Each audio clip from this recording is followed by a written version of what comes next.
I would have loved to do performing arts. That is who I am. But it never mattered what kind of talent I had. There was never going to be a fat Elphaba. Fat Elphaba does not defy gravity. Sorry, I can't with that.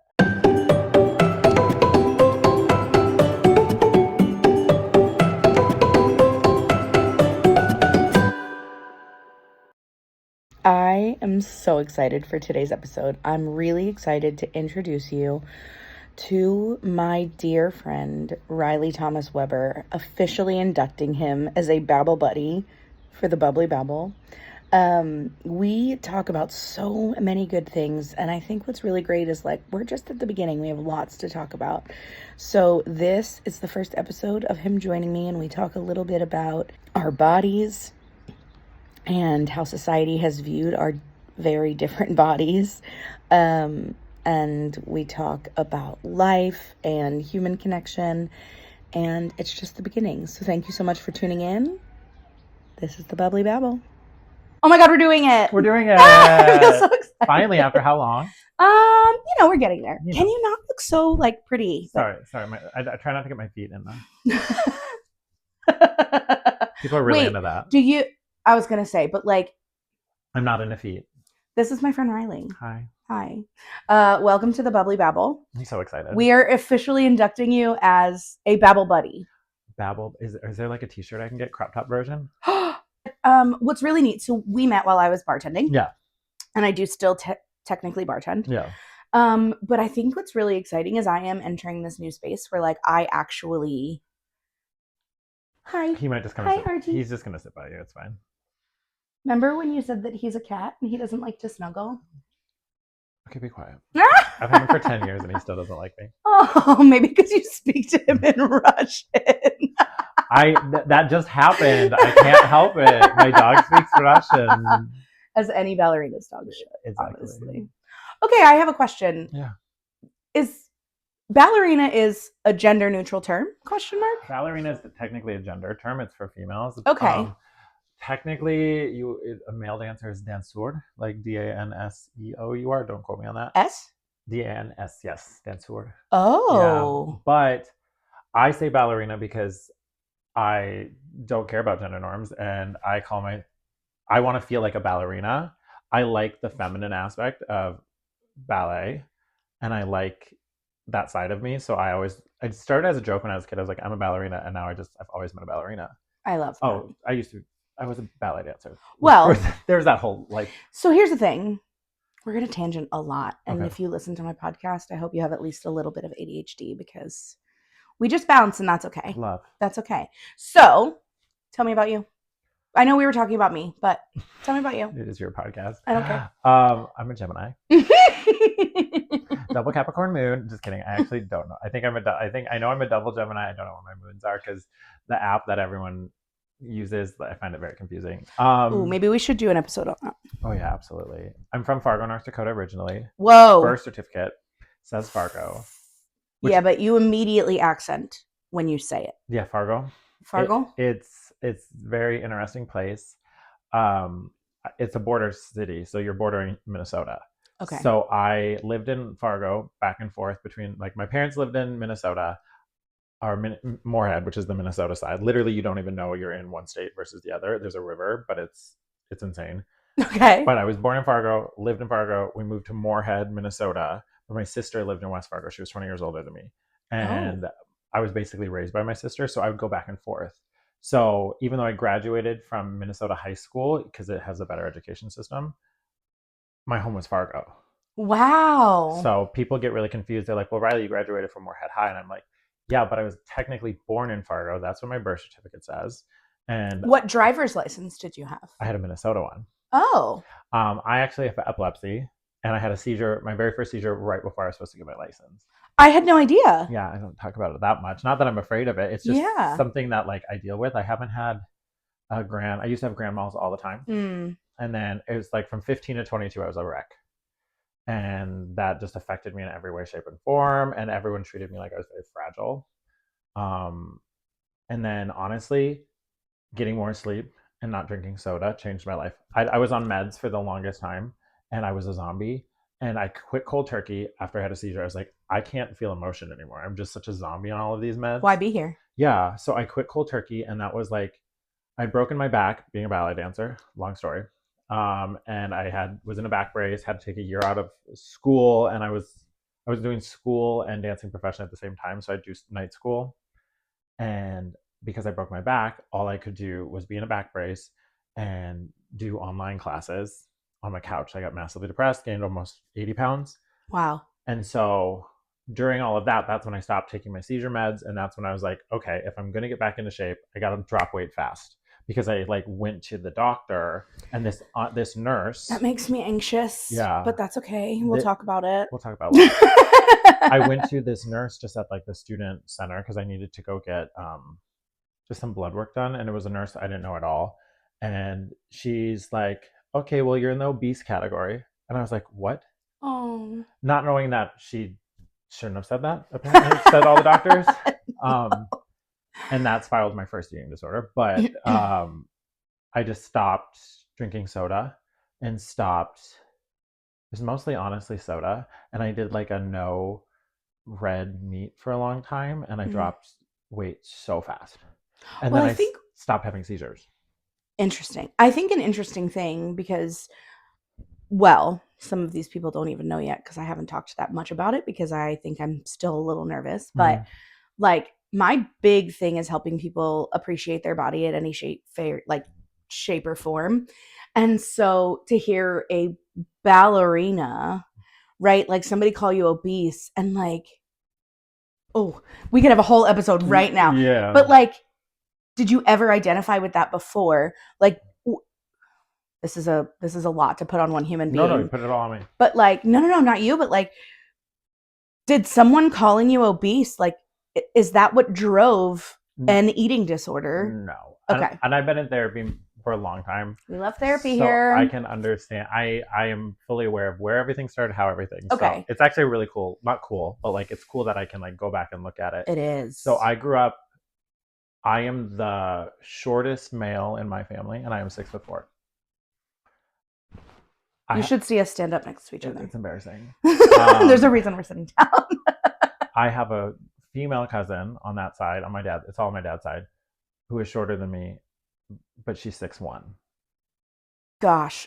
Like Olympic level high jumper.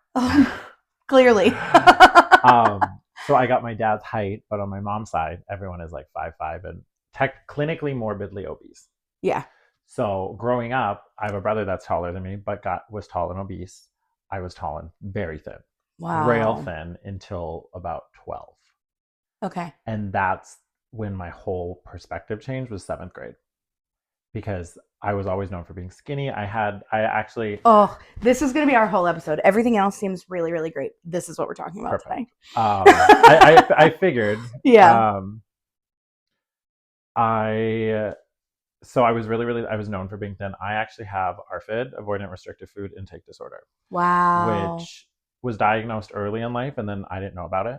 So when you go back and look at my medical records, like it's on my chart, but then it just slowly got glossed over because the treatment that I went through as a 5-year-old was very traumatic. I cannot imagine. So like when they tell you someone with ARFID, which if you don't know what it is, it's in a lot of different forms. A lot of people call it picky eating. So I was always called a picky eater. I didn't want fruits, vegetables, because I didn't like the way vegetables tasted in my mouth. Okay, we're gonna pause this because you gotta go outside. Okay, that's you got it. Can I pause this just so it doesn't take up space? You don't realize how like charismatic you are just in general. Like when you're around, maybe I don't. even as like your friend, you light up a room. That's why I was so happy to have you at EDC for that, even if it was just for that 4 hours, because I get your personality. You need to be like this, especially when you're overstimulated. I don't think that we've done a recap together about EDC. With it next week. Yeah, but like you saved my EDC.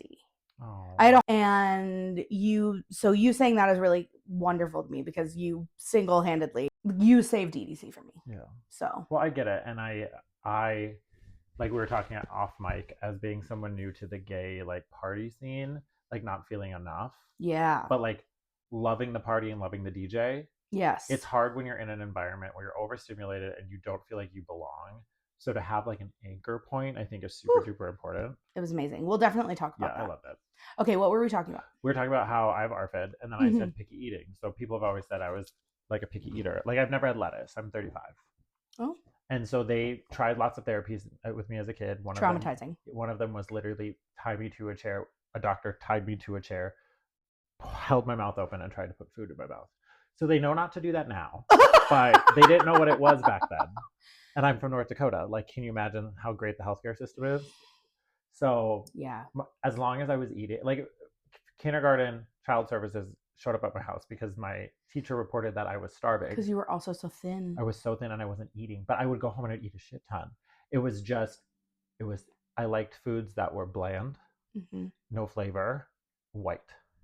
Potatoes, chickens, anything like that. Would you consider yourself on a neurodiverse spectrum of some sort? I realized this in the last year, honestly. Okay, great. Yeah. I love talking about it. I have realized through raising my first son, 9-year-old, that like that kid is neurodiverse and it is copy paste my genes 100%. I did not talk till I was 10. Words did not come out of my mouth in front of people. I did not feel safe until I was 10. Oh my gosh. So there were so many things wrong with me. The fact that I can't shut up now is so ironic. I'm just making up for lost time. But that's why I was a musician. I was a dancer because I didn't have to talk. Yeah, interesting. But we were talking about body. Okay, so we were talking about growing up and our bodies. And figuring out where I can pinpoint where my eating disorder started. Yeah. So again, I had all this stuff growing up. Puberty hit me like a brick. It's like I got the gain weight part, but nothing else. No like leg hair, no voice change. So I remember 6th grade, I didn't get into the summer musical. And I found out I grew up with money and then we lost everything in 97 when everyone got a Windows computer because my dad was an inventory specialist for the largest construction company in North Dakota. Oh. And he was like so close to retirement. We had money. I didn't even know we had money, but we did. And then when everyone got a computer, someone created a program that can literally track inventory, which we all use nowadays. But back then they didn't have that. Wow. So they fired my dad a year before his retirement. That's mean. And then my mom had a stroke and a heart attack at the exact same time. Became a vegetable. All of our college funds had to go into healthcare because we lost our healthcare. There was no government protections back then. And no one retired my dad because he was 60. So we went from 3 cars to food stamps in 1 year. Wow. And it was just a shock to my system, everything. So back to weight, 6th grade summer, that was the summer my dad had gotten a nice job again for 2 months and then they fired him because they didn't tell him they just needed him temporarily. So my dad was with me that whole summer. We spent so much time together. I didn't get into the musical because I found this out from the director years later because I didn't submit a headshot with my resume because I couldn't afford a camera. I couldn't afford to go to the printer because we didn't have a printer. That's horrible. So I was massively depressed. So what did I do? McDonald's was like 99 cents. I would scrounge to our house and I would just eat. So I gained a lot of weight without knowing it. And I went to 7th grade and the first day everyone was like, wow, you got fat. Everyone said that. Everyone. Lost everything. And then it took like a year. My sister stepped in and took care of me. So she wanted everyone to look like she wanted me to look to everyone else like I wasn't poor, even though we were going to food banks. Yeah. So I had a nice car. I was dressed in Abercrombie. I had extended relatives that paid for all of my arts and cello lessons and ballet classes. Which we're thankful for them. I'm so grateful. I would not be where I am without them. And a lot of my ballet teacher scholarshiped me. As a teacher now, I understand. Yeah. But you had something special that people saw. You have to recognize that. I do. And it was always hard feeling like I wasn't the favorite or I was there owing someone something. That I could never show up and just be bare minimum. Yeah. Like if we were going to an event and we had to bring something, what I was bringing, whether it be food or something to share, was always lesser than what everyone else had. Yeah. So I felt like I was born, I felt like my life, the rug was pulled out from me without any notice. And all these things were quote unquote happening to me that I had no control over. So 8th grade, I got the stomach flu and I had a friend. I had a friend who you could say was my best friend for a long time and just oblivious to how she came across to other people. And I had the stomach flu I couldn't eat. I was throwing up for a week. I came back. She goes, "Wow, you look really good." That's the day I can pinpoint. Oof. And then, actually, the year before, we were in show choir and we had to wear white t-shirts. I was a seventh grade boy who went from being skinny to chubby real fast. So the man boobs were boobing. Boobin. She thought it was appropriate to tell me that her mom told me I needed a bra if I'm going to be on stage. I had this huge solo, like singing my heart out, felt so good about it. That's the only feedback I got from someone is that I needed a bra. So then a year later, when she told me I looked so thin, I was like, and my like, I was very bulimic for a very long time later in Oh, life, and I can pinpoint. I will never blame my eating disorder on anyone. That's something you learn in therapy. okay. Um, but I can pinpoint things that changed my perspective on it. I feel like that's really healthy too. Because then you can unpack those. And like, I don't know if you've done the work yet, but like, man, they probably said it because they hated themselves. And 100%. But still, And this is why we have to be careful. This is why you figure your crap out so that you're not harming other people. but at the same time, I'm such an understanding person. Like we're kids. At to a point, they're like we're children, and I know. I can't hold it against anyone. No. I hold it against your mom. So then get to high school. I was teased just generally until then, and then I realized that I'm kind of funny in like the bitchiest way. Like I can read. That's when I learned what reading was. Like you could read someone to filth. Yeah. So all these bullies would like in front of everyone insult me, and I would quick whip back before I just laid down and take it. And everyone thought it was so funny. So soon I went from being the fat, chubby, poor gay kid, even though I didn't really know I was gay, but that's for another story. my like coming out is not very interesting. It was just like, okay, cool. I have no trauma about being gay. I grew up in a church that gay is okay, so I have no religious guilt. My guilt is that I don't have any guilt about that other people have gone through. I haven't had to go through that. Yeah, you have plenty of other trauma. Yeah, very, very much. So I became really popular really fast in high school, which made me very misunderstood. Yeah. Because teachers, I've had teachers say I was afraid of you because I would get called to the principal's office all the time. I went from being like the kid who everyone was like, he's a star student, he doesn't talk, he does his homework too. He does his homework, he talks way too much, he's mean, he's a bully. Wow. And you're just trying to like make it. I was just trying to survive because I knew growing up in Fargo, North Dakota that I was not going to be there after the minute I graduated, I was going to be out of there. So, and I just didn't know how I was getting out, but I knew it would happen. Wow. So then I went to Minneapolis for college. I got a job with Ballet Minnesota, and then I went to college for music and dance. So I was triple duting it. And my first senior year, when my back was broken, my grandpa, grandma, uncle, mom, friend all died within 6 months of each other. We're lucky you're here. I know. And I mean, there's only one time in my life when I ever thought about self-harm, and that was actually like 3 years ago, but we'll get to that later. But that was a relationship problem. But okay. I didn't know how to I couldn't dance. I couldn't go to school. I was broken. Everything, again, going back to control, was ripped out of my life without my say. My uncle died in a plane crash. My mom had a cancer screening because she had cancer that was like, oh my God, you're getting so much better. Got home, literally dropped dead. Grandma died of old age. Grandpa, brain tumor he died during surgery, a surgery he wasn't going to do, but I forced him to get. And then my friend died of the same cancer that my mom had. Oh my gosh. And it was like nonstop. So I put all my effort into quote unquote what I could control, getting healthy and getting back on stage. Yeah. And can we adjust the word healthy? Yeah, quote unquote, because I was very unhealthy. Thin. Very unhealthy. Yeah. Because I was eating veggie chicken patties, rice, and Gatorade Zero. That's it. That's all I was eating. And I was going on the elliptical for an hour a day. I would not get off that thing until it said I burned 1,000 calories. Oh my God. I would watch Once Upon a Time. That was my series. And then I would go dance. I would take beginner class. And I would that's all I did. And there was no weightlifting. There was no rhyme or reason to it other than burn calories. Yeah. Burn myself out. Be small. Be small. Because my first year in the company, arguably when I was my healthiest, I was clearly bigger than I was. I was just a bigger person naturally until I was about 20. You're 6'4". But I was a wider person in the ballet world until I was like 25. Okay. And so at 21, I was dancing my best, and I had the assistant director. I was dressed in 3 costumes because it was like one scene tear off, next scene tear off. And she looked at me at dress rehearsal in front of like 40 people and said, no, you can't look like that. And I was like, what do you mean? She's like, I just had no idea you were this big. And I go, oh, no. And she goes, and then she was very mentally ill. Everyone knows that. But then she starts talking to herself and she goes, whales belong in the ocean. I walked off stage, cried. The whole thing was very embarrassing. The board of directors made her issue a fake apology in writing that I never got.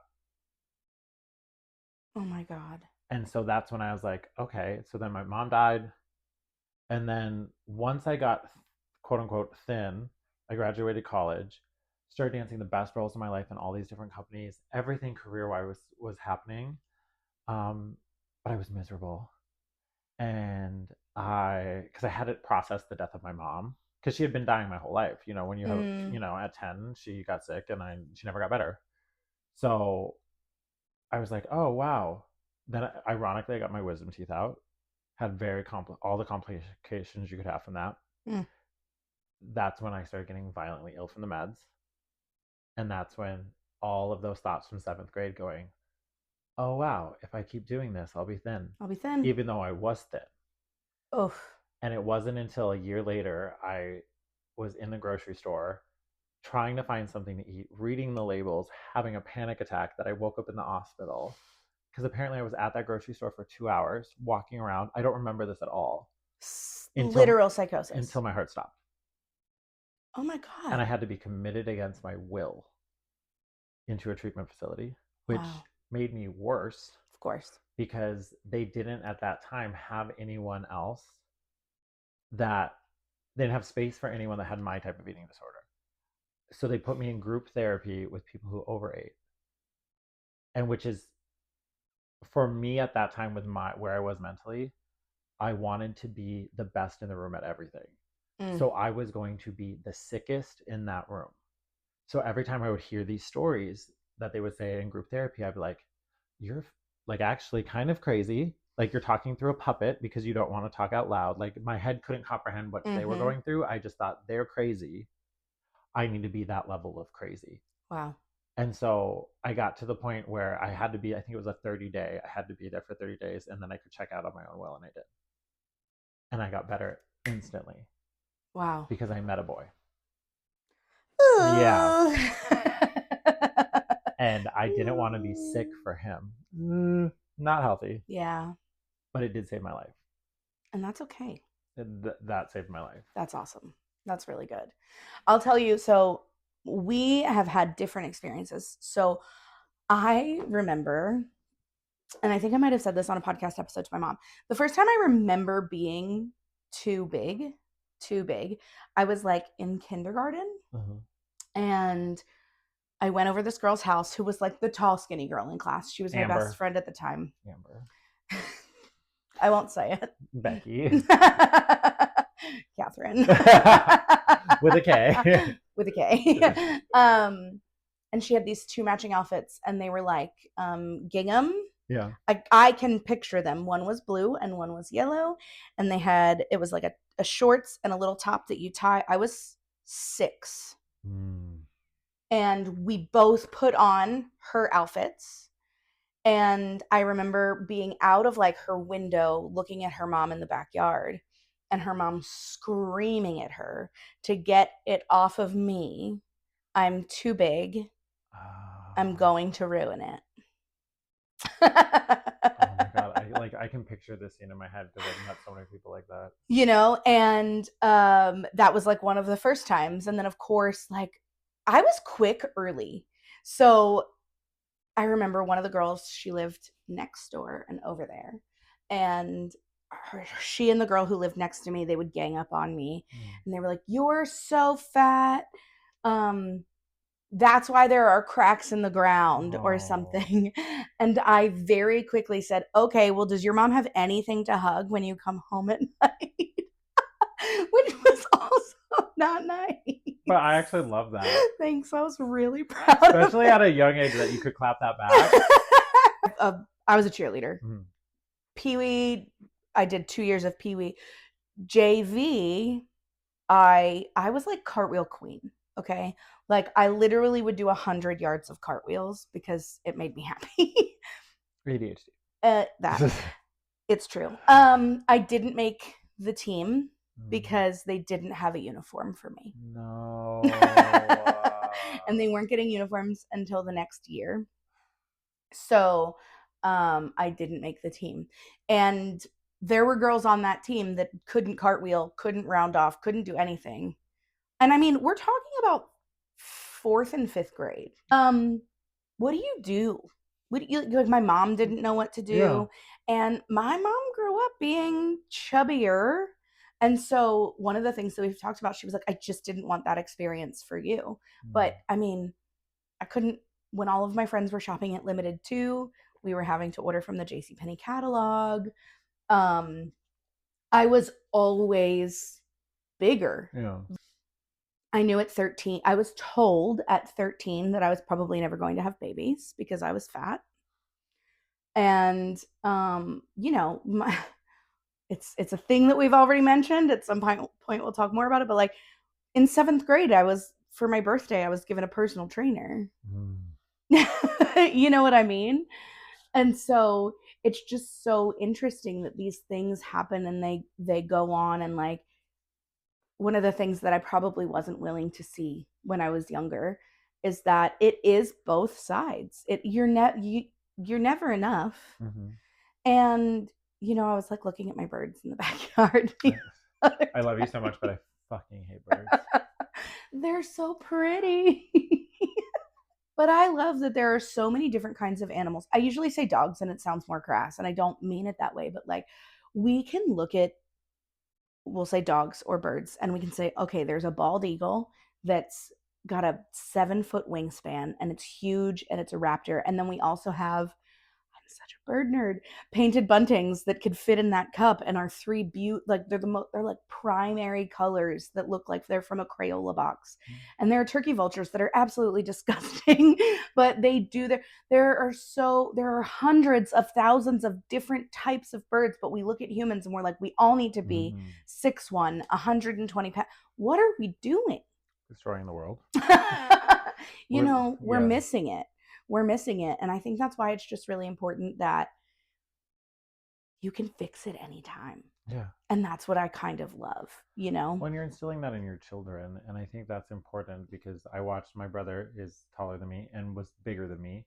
And my mom was bigger, my dad wasn't. And I watched my parents try their best to try and quote unquote get him smaller because he was teased relentlessly, even though he was so smart and he was really good at sports. Like, he was proof that like he was the best on the baseball team, best on the basketball team. I played softball. I was a cheerleader. I played basketball. I played soccer. I did swimming. It's not one and the I hated same. track and field.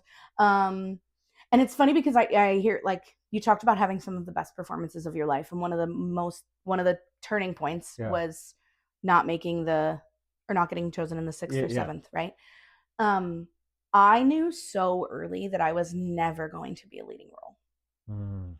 And so a thing that I'm also like kind of figuring out right now is like I hated college. I hated school. And I would just fill my credits with dumb crap. Yeah. And so I did like 8 credits of voice lessons one semester because I was like, I don't even know why I'm at this school. I'm transferring next semester. I just want to be around my friends. Yeah. And this guy would be like, this is where the ADHD comes in. He was like, if you would just focus, you'd be better than Idina. I believe it. But like, he would say, like, you don't understand the kind of talent you have, but it never mattered what kind of talent I had. There was never going to be a fat Elphaba. Fat Elphaba does not defy gravity. Sorry, I can't with that. I agree with like what you're talking about in a sense. I just like I was not ready for that. I always do what I love.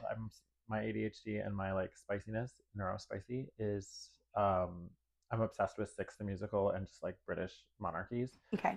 So I relate everything to Six the Musical. You are Anne Boleyn. You would be the best Anne Boleyn in Six the Musical. Have you seen Six yet? I have not. I have listened to it. You were the green one. Okay. You would be the greener. Is that Dylan right now or Abigail? Yeah, Dylan Mulvaney. Or you'd be the red one, because she's just a baller bitch. Is that Abigail? No, Who's Abigail Barlow right now? She's Catherine Howard. She's paying, okay. That's me. Okay, I'm sorry. I said I was sorry. It cannot be you. Okay, I'm Anne Boleyn. Okay, good. Yeah, so I knew that like that was not the future that I wanted to. I would have loved to do performing arts. That is who I am. I am re-allowing myself to sing Yeah. now. You can sing. I've listened to your shit. Thank you. I just knew that I was never going to be able to because of my weight. And so I would argue that I lost 20 years, which are now very important because I've had amazing experiences and I've learned a lot of things and it was part of my life. But like, there is a part of my life that like I would have killed for, but I was told I wasn't allowed in that world. The best I could hope for is like Madame Morrible when I was 40.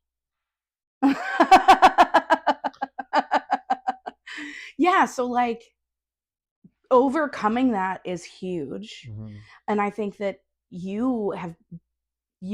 okay, the way that you make a name for yourself doing what you do, which I've never heard of. I didn't know that this was a thing. You're a point shoe fitter. Is that? Yeah.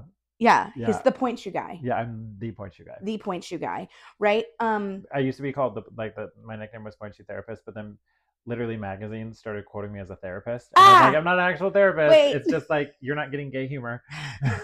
You're like, I'm not qualified. So now I've been the point shoe guy for a while now. So you have a really unique ability, even in your short appointment times, to really affect people in the like opposite direction, but same way that people affected you. Does that make sense? Yeah. And I know that you do it because I have seen your content and I know who you are as a human being. And one of my favorite things is that people who have absolutely no idea about your craft love what you do because it's your energy. Thank you. I think what I try and do is, like we were talking about earlier, I want to be the person that sees someone, because the dance world is so cutthroat and so many of us feel like we don't belong in it. So if for 30 minutes I can be with you in a non-judgmental way and help you get something that's going to help you get better, but also see you for who you are as a person. And sometimes it's really not that deep. I would say half of my appointments are not that deep because it's a 12-year-old who just needs shoes. Yeah. But it's right now I have a huge population of adult dancers all over the world that are coming to me in their 30s, 40s, 50s that either danced when they were little, didn't feel like they were good enough, or they dance now because they didn't have the opportunities when they were a kid, and they still don't feel like they belong. And they say that I'm the only one that takes them seriously. I love that. And I love it. Like that's huge in the world. I just posted a video with a stroke survivor, and that's deeply personal for you, I'm sure. I bawled, and I just posted it, so I haven't even looked at it. But, obviously my sister died of a stroke, and I don't know if she felt nervous, like I was going to judge her that the right side of her body didn't work like her left. And I'm like, no, girl, like I got you. Like, and then she kept apologizing for like stopping speaking because it's hard to speak when you survive a stroke. And I was like, don't ever apologize for that. I got all the time. Don't worry about this 30-minute appointment. If we need 2 hours, everyone else can wait. Because I mean that. Because I have lots of great stuff that could have been great content, but they were not in the camera frame enough because I wasn't paying attention that I can't use. And that's okay, because that interaction with them in real life is more important than what the internet sees. And what I think is really important is like the stuff. I'm like one of those woo-woos. Like I think everything happens exactly as it should all the time, even though we don't always have our hands on the wheel. Yeah. And like there are conversations that you don't even realize are that big, right? Not that deep, that are going to hit someone at their deepest level. And I think that sharing gives you that opportunity unintentionally, which I think is really cool. Yeah. And I share, at first I was really afraid to share like things other than point shoes because that's what I was known for. And I was really worried like it didn't resonate with people. Like, well, I don't think that you had enough confidence. I'm sorry to interrupt. Yeah. You don't realize that you're the niche. It's you that we love. It took me a long time. And I went from like 100,000 followers to over 300,000 in 2 months, the minute I started being myself. One of the things that I have found really beautiful and really interesting. So I lost my job 1.5 years ago. Yes, I was so sad for you. And we're going to wrap it up. Keep going, we got time. And what I learned through that, I had to get a new job. I did get my job back. We're very happy about it. And now I'm in a new place and I'm very happy there. And it has shown me that is not my future, which has been really special, and people don't understand it, and we'll unpack that at a later time. Your career doesn't have to be everything about you, and sometimes your job is a job, and it's okay to be really good at your job and care about your job. Yes, but also recognize that it's just a job. Well, and it's hard because even though I'm doing that job, it's really hard for me to say this out loud, so I almost want to let you say it, but you kind of did. It's like People were coming there for me. Oh no, I'll say it. So, um, you worked at an establishment that everyone goes to for the establishment, but at your particular part of that establishment, there was a huge community. I'm not talking to, I'm talking hundreds of people that would go there on the regular each week because they wanted to be around you. And Thank you. when someone shines so bright, it makes other people feel like if they're not confident about their light, they dull themselves. And then that dullness makes them bitter. And I think that got in the way, and it was nothing to do with you. Oh, 100%. 100. But I had to go to a new job and I had to meet new people, and I would there would be these moments where like it was like my third day, Yeah. and there was AM shift and PM shift and 2 new trainees, and I was like, oh my god, guys, like we need a family photo. Yeah. Which is just a silly fun thing and very just like who I am. Yeah. And there's this moment where I'm like, that's weird. Yeah. And I like did it. And so every time in meeting this entirely new group of people, I would just actively choose in a way that I never had to before, like the me thing, and not the like, I stopped worrying what people wanted me to say. Yeah. And everyone loved me. And I felt really welcomed. And I felt, so this like magic thing happens when you start just being yourself. And like you started being yourself and you exploded because that's what people want. And that's what I feel is so unique, not like about what I do, is no one has ever done. I'm not saying I'm the greatest point shoe fitter in the world. You know what I mean? Like a point shoe fitter has theoretically always been someone who owns a store and fits at that store or is an employee of a store. Okay. I can arguably say I'm probably one of the first, if not the first, who fits point shoes who doesn't own a store and doesn't work for a brand anymore. I do it all independently. And because I go to stores because they want the sales, because if I announce that I'm going to be opening up appointments at a store halfway across the world, within 2 hours, a full day of appointments are stocked up. And I get to help a business out, get recognition, because then their store gets seen on social media by like my videos, I'm not gonna lie, get like 20 million views. Yeah. So they're getting a lot of traction from that. And then I can do what I do, which is connect with people. Because yeah, you get to mold. I can sit on camera and say, I hate Nikolai, and what are they gonna do to me? I don't like Block. I actually like Block. But I could say that. I'm going to get people on here that I don't know what they're mad about. Yeah. I can say whatever I want because at the end of the day, you know what's really neat too? You get to be like just an extension of care for your clients. Yeah. Like brands, and no offense, store managers, they don't care about the client. They want the sale. Absolutely. And the authenticity and the integrity with which you get to do your job because of the way that you have designed it, it's pretty great. I appreciate that. And that's where I have to like accept that what I do matters, because I'm still like in this, like my life exploded in the last 6 months in the sense of everything. Can relate. So I'm like, last 4 flights in a row, 2 or 3 people have stopped to either talk to me, ask if they get a picture, or for me to sign something. And then I have to explain to the person next to me that I'm not actually like famous. I'm famous in a very small world. No, you're famous. Stop it. It's okay for us to be famous. I think the way you connect with people, I just think you're fun to be around. Thank you. Like you make everything better. I wish like you didn't have so many obligations in your life. Then we could be like, bitch, let's go do this, let's go do that. But me too. We're getting there. You're getting there. And I think once you hit a certain following on social media, it just gets better. Thank you. But also don't get addicted to it, because I have we could very easily just like turn this into an entire episode of how obsessed we are with each other, because I'm crazy about you, and I just, if you were a man, I know. Okay, well, I have to go commitments, and I love you so much. So this is like, I love you. This is the first of many. Yeah. So this is my official Babble buddy, Riley Thomas. Is the middle name like really important? Yeah. Okay. Because Riley in North Dakota was always a girl's name. And so when people would see Riley Weber on things, like my dad would sign me up for things and I would get the girl shirt. He thought he signed up me for T-ball one year and they put me with softball with the girls. Aww. And I had no problem with that, but it was annoying. So I started going by Riley Thomas at a young age, Riley Thomas Weber. and that's on everything. Just because I'm all about breaking gender norms, but I do like being a man. Fair. And I want people to. I don't want there to be a situation where someone's like looking for a girl ever, and like as a teacher, like if Riley Weber's on the schedule, like you don't know what teacher you're getting. Having being a large white woman with an Asian last name, I can relate. 100%. 100%. I want people to know what they're getting. You could also just put like really gay guy as my name, and that would make me feel more comfortable than Riley Weber. Okay. Yeah, as an identifier. Okay. So we have lots to do. So we have lots to talk about. Mm-hmm. I would really like to do a dance lesson with you. I can teach you. First of all, I don't think I need to learn as much as you think, but that's okay. I mean, we'll start with some kickball changes. I'm going to do it right now.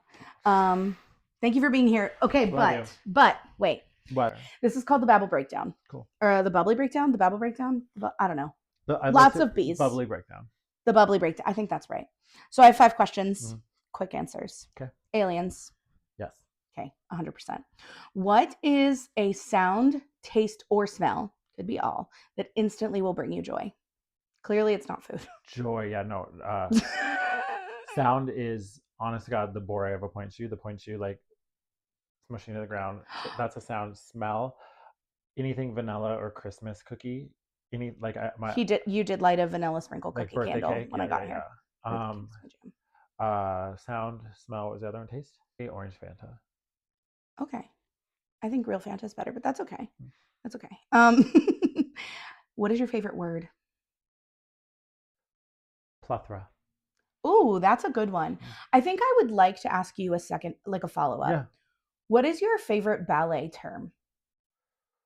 Oh, ballet. Just the term, like how it's... Just like the term, how it sounds, how it feels. Fouette, because no one can say it right. Fouette? Fouette. I think I just said it right. Yeah, you did. Fouette. Everyone either says fouette or fouette. Fouette. Like alouette, Jean-Pierre Alouette. Fouette. Okay. I already know this because I did it correct today. What is the perfect cup of coffee? Well, that's not coffee you made. That was like a mocha. Are you talking about like cup of coffee? There's a very different vibe. Okay. I love what you got me. That's my Starbucks order. Okay. So then what's a perfect cup of coffee? Light roast with international delight, French vanilla creamer, only international delight. Coffee mate, no. Okay. Only French vanilla international delight. How much cream? I guess the question is how much coffee. Fair. What is a thing that you would like to be remembered for? So for me, to give some context, I would like people to say that I smell like Coco, Chanel, and cannabis. Oh shit! No, mine's probably a little deeper than that. But like a thing that you just like want to be remembered for a little bit. Always being myself, because I think one of the best compliments I get. I don't know what this is, but the kids do it. Yeah, I do it all the time now. I think the best compliment I can get is when someone's meeting me for the first time and they say, "You're exactly like you are on the internet." I love that. Because I don't want to ever pretend like I'm being something. I'm not. I love that. Yay. Well, thank you for being in my bubble. I love you. Love you. And we'll see you soon. Yeah, I don't have a lot of friends in Orlando. I'm very popular, but I don't have a lot of friends. You're one of my only friends. That's so sweet. Okay, bye. Okay, bye. God, I love you.